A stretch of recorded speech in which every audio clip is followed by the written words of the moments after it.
Problemas del matrimonio.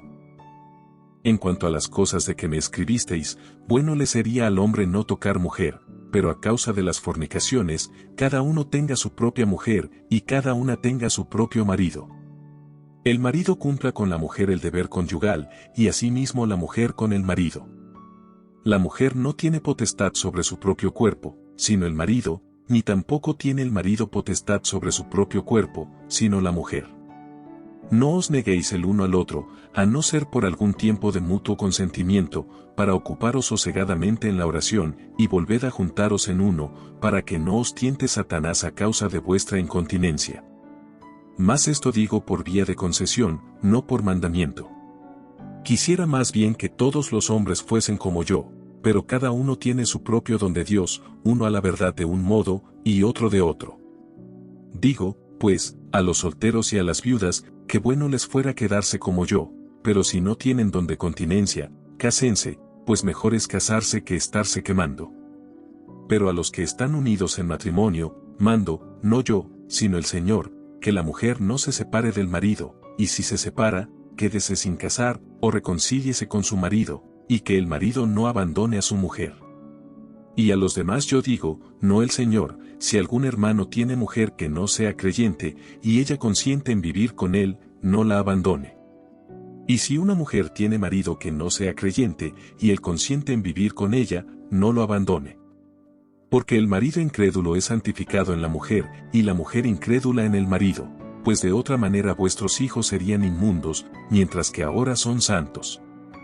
Pero si el incrédulo se separa, sepárese, pues no está el hermano o la hermana sujeto a servidumbre en semejante caso, sino que a paz nos llamó Dios. Porque ¿qué sabes tú, oh mujer, si quizá harás salvo a tu marido?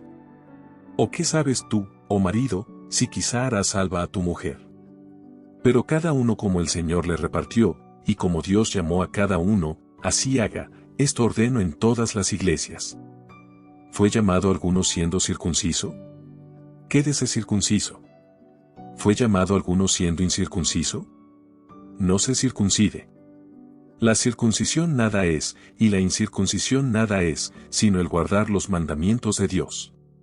Cada uno en el estado en que fue llamado, en él se quede. ¿Fuiste llamado siendo esclavo? No te dé cuidado, pero también, si puedes hacerte libre, procúralo más. Porque el que en el Señor fue llamado siendo esclavo, liberto es del Señor. Asimismo el que fue llamado siendo libre, esclavo es de Cristo. Por precio fuisteis comprados, no os hagáis esclavos de los hombres. Cada uno, hermanos, en el estado en que fue llamado, así permanezca para con Dios. En cuanto a las vírgenes no tengo mandamiento del Señor, mas doy mi parecer, como quien ha alcanzado misericordia del Señor para ser fiel. Tengo, pues, esto por bueno a causa de la necesidad que apremia, que hará bien el hombre en quedarse como está. ¿Estás ligado a mujer? No procures soltarte. ¿Estás libre de mujer? No procures casarte.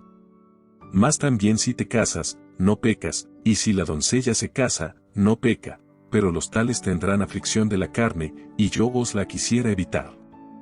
Pero esto digo, hermanos, que el tiempo es corto, resta, pues, que los que tienen esposa sean como si no la tuviesen, y los que lloran, como si no llorasen, y los que se alegran, como si no se alegrasen, y los que compran, como si no poseyesen, y los que disfrutan de este mundo, como si no lo disfrutasen, porque la apariencia de este mundo se pasa. Quisiera, pues, que estuvieseis sin congoja. El soltero tiene cuidado de las cosas del Señor, de cómo agradar al Señor, pero el casado tiene cuidado de las cosas del mundo, de cómo agradar a su mujer. Hay asimismo diferencia entre la casada y la doncella. La doncella tiene cuidado de las cosas del Señor, para ser santa así en cuerpo como en espíritu, pero la casada tiene cuidado de las cosas del mundo, de cómo agradar a su marido. Esto lo digo para vuestro provecho, no para tenderos lazo, sino para lo honesto y decente, y para que sin impedimento os acerquéis al Señor.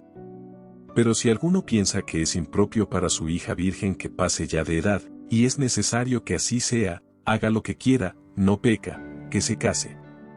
Pero el que está firme en su corazón, sin tener necesidad, sino que es dueño de su propia voluntad, y ha resuelto en su corazón guardar a su hija virgen, bien hace. De manera que el que la da en casamiento hace bien, y el que no la da en casamiento hace mejor. La mujer casada está ligada por la ley mientras su marido vive, pero si su marido muriere, libre es para casarse con quien quiera, con tal que sea en el Señor. Pero a mi juicio, más dichosa será si se quedare así, y pienso que también yo tengo el Espíritu de Dios.